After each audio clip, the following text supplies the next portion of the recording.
The Galactic Assembly had catalogued thousands of first contact events, but none had begun like this. The anomaly appeared without warning at the edge of mapped space, a region long believed empty and inert. Sensors screamed contradictions. Mass readings fluctuated wildly. Energy signatures registered as both ancient and impossibly refined. The object was not entering real space, it was unfolding into it like something remembering how to exist. Ambassador Kethril of the Vorn Collective stared at the tactical display, his crest flattening in unease. "Confirm classification," he demanded. "Unknown," replied the navigation core. "Hull geometry does not match any registered civilization. Drive signature violates 6 accepted physical constants." A murmur rippled through the chamber. First contact protocols were initiated automatically. Defensive fleets were scrambled, not in aggression but caution. The galaxy had learned, painfully, that curiosity without preparation ended civilizations. The object resolved fully. It was a warship. Not ornate. Not symbolic.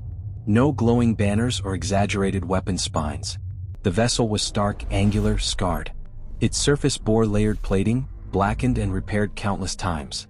This was not a ship built to intimidate. It was built to endure. A transmission request arrived, clean and unencrypted. "This is the United Human Expeditionary Warship Resolute," the translator rendered. "We acknowledge your presence. State your intent." Silence filled the chamber. The word human triggered archived references. Fragmentary, outdated, dismissive. A minor pre-FTL species from a yellow star system. No known expansions. No military relevance. Several council members exchanged confused glances. Ambassador Kethril responded carefully. "This region of space falls under Galactic Assembly oversight. You have entered without authorization." The reply came instantly. "Acknowledged.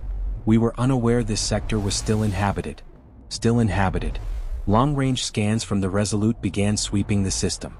Every council ship felt it, an invasive, precise examination that bypassed shields as if they were ceremonial fabric. Defensive commanders protested, attempting countermeasures. None registered. Then something worse happened. The human warship maneuvered. Without visible thrust, without spacetime distortion, it repositioned from the system's edge to the center in a fraction of a heartbeat. No jump wake. No warning. Just absence then presence. The assembly chamber erupted. "That's impossible," shouted Fleet Marshal Zorwin. "No vessel can maneuver inside a gravity well like that." The Resolute remained motionless, hanging between the stars like a patient predator. Another transmission followed, its tone unchanged. "For transparency," the human voice said calmly, "we are conducting a standard safety assessment. Please do not interfere." For the first time in recorded history, the Galactic Assembly realized something chilling. This was not humanity's first contact. It was simply the first time humanity had noticed them.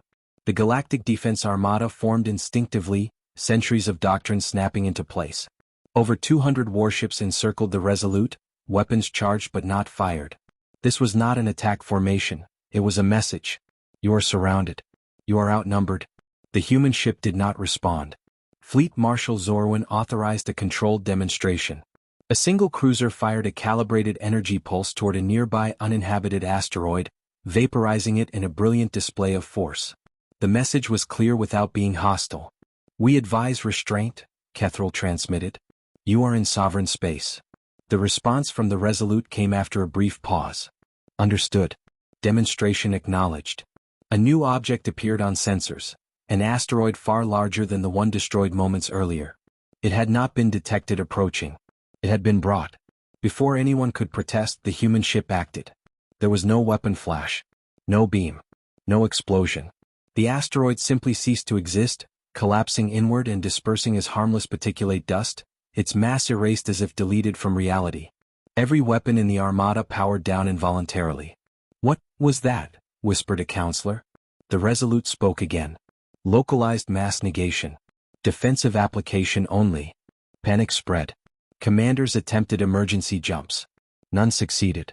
Navigation systems reported spacetime locked, folded under constraints they could not override. "We are not attacking you," the human voice continued, almost apologetic.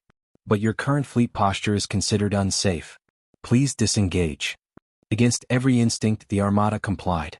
As ships withdrew, a single human shuttle detached from the Resolute and crossed the void toward the Assembly's flagship. Its approach was slow, deliberate, non-threatening. When the shuttle docked, the chamber braced for something monstrous. Instead, the doors opened to reveal a single human. She was small, fragile-looking, wearing a simple uniform with no visible weapons. Her hair was streaked with gray. Her eyes were tired. "I'm Admiral Elena Shaw," she said, voice steady. "On behalf of humanity, I apologize for the misunderstanding." Kethril struggled to find words. You command that ship?" "Yes." "You possess technology beyond our understanding." Admiral Shaw nodded once. "We had to." "Why?" demanded Zorwin. "Against whom?" The human paused as if weighing the cost of honesty. "Against what comes after civilizations stop paying attention." The chamber fell silent again. "You see a warship," Shaw continued. "We see a lifeboat. That vessel has survived battles your historians erased because they happened beyond your borders. We didn't come looking for you. We were making sure something else didn't find you first." She met their gazes without arrogance. "This meeting," she finished quietly, "is long overdue." The assembly reconvened in emergency session as humanity's data filled their archives.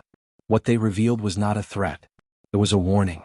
Beyond known space existed regions stripped clean of matter, star systems hollowed out like bones. Entire timelines fractured. Civilizations that never collapsed. They were erased. Not conquered. Consumed. "They are not empires," Admiral Shaw explained, projecting images that caused several delegates to recoil. "They are outcomes. Natural disasters that learned to hunt." The council listened in stunned silence as centuries of human warfare unfolded. Battles fought in silence, victories measured in survival rather than expansion. Humanity had never claimed territory because holding ground was pointless when reality itself could be devoured. "You could have warned us," Kethril said weakly. "We tried," Shaw replied. "Your predecessors dismissed our signals as cosmic noise. Then we learned something important." She gestured to a star map ending abruptly at human-controlled space. "You didn't need to know. You needed to live." The admission struck harder than any weapon. Humanity had not been hiding. They had been standing in the way. Fleet Marshal Zorwin lowered his gaze. "If these threats are real, why haven't they come here?" Shaw's answer was immediate. "Because we're loud." Confusion rippled. "We make noise on a scale predators notice," she continued. "We let them see us, chase us, fight us. As long as they're focused on us, they're not looking inward." A terrible realization settled over the chamber. Humanity was bait. "You sacrificed yourselves?" Kethril whispered. Shaw shook her head. "No. We adapted. We survived. And now we're tired of doing it alone." She outlined a proposal, not domination, not annexation. Preparation. Shared defenses. Evacuation protocols. Technology adapted, not gifted.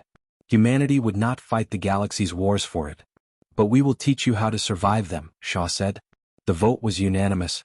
For the first time in galactic history, the Assembly acknowledged a truth older than their empires. Peace had never been free. It had been protected. As the Resolute prepared to depart, Kethril asked one final question. "What happens if you fail?" Admiral Shaw looked back at the stars. "Then there won't be anyone left to ask that question." The human warship vanished, slipping into the dark with the ease of something accustomed to impossible odds. The galaxy remained behind, shaken, humbled, and alive. And for the first time, they understood why human space was silent. It was not empty. It was guarded. In the months that followed, the galaxy changed. Shipyards once dedicated to luxury liners reforged hulls for endurance. Scientists abandoned theoretical limits, studying human schematics that treated physics as negotiable. Military academies rewrote doctrine around a single terrifying principle: survival beats victory. Human advisors arrived quietly, never in fleets. They corrected errors, asked difficult questions, and left behind uncomfortable knowledge. Humanity did not command. They observed. And they prepared. The Resolute became a symbol, not of fear but of context.